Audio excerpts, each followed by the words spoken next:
I would like to know, what does it take for a good GM to reward his players with experience points? Is it possible to give them too much XP?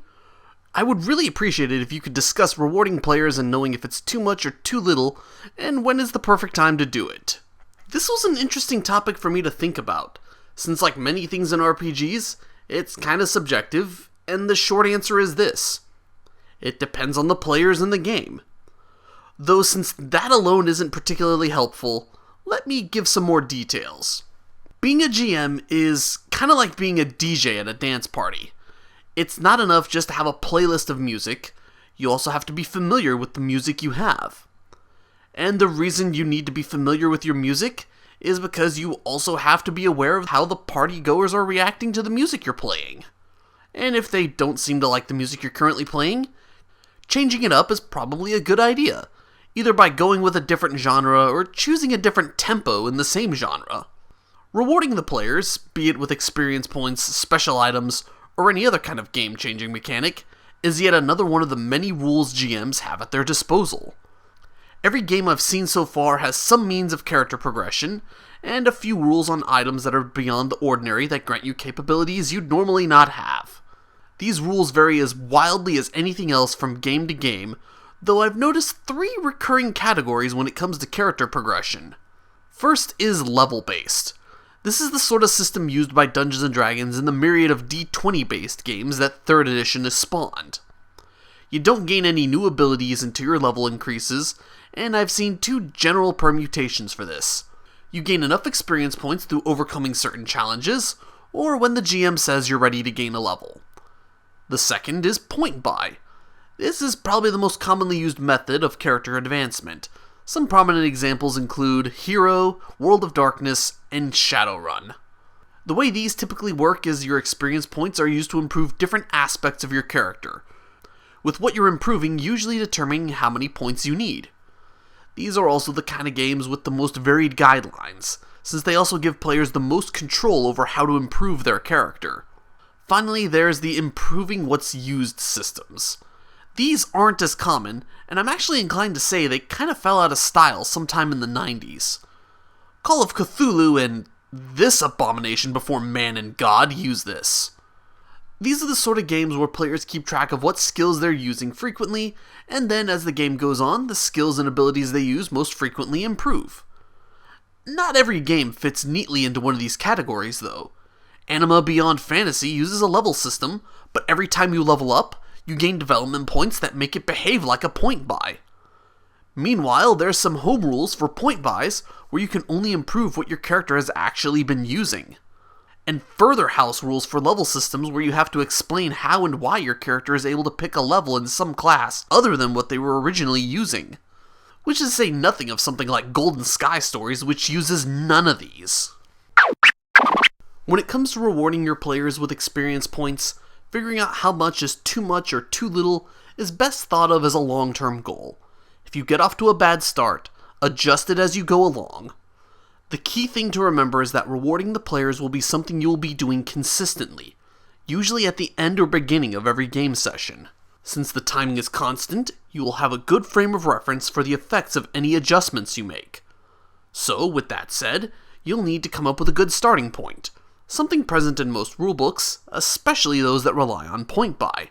Most games include guidelines for how much you should give out during a session, usually with some leeway thrown in just in case your group or game has different needs.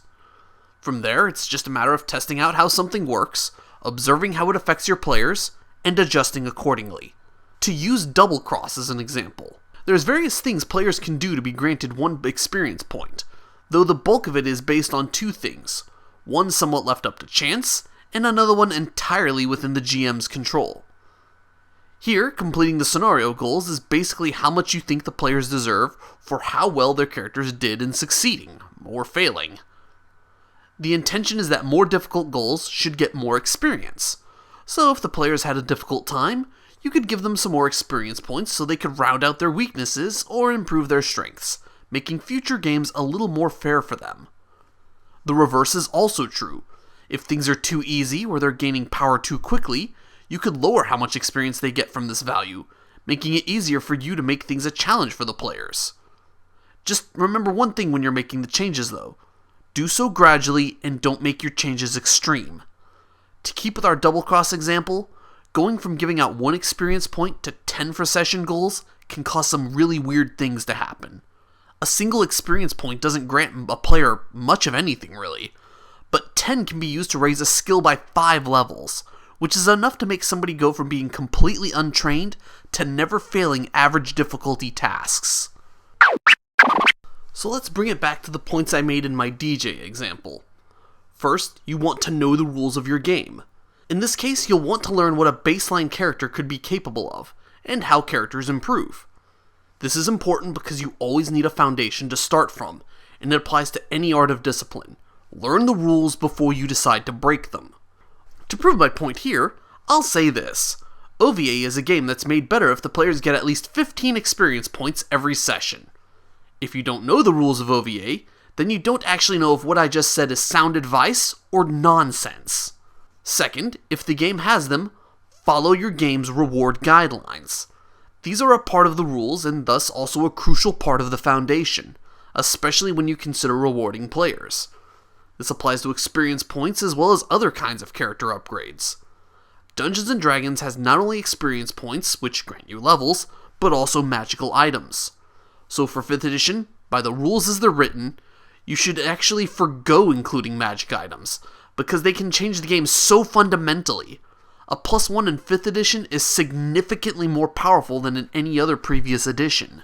To further explain why you should avoid magic items in Dungeons & Dragons 5th edition, consider this. A +2 effectively doubles a starting character's proficiency bonus.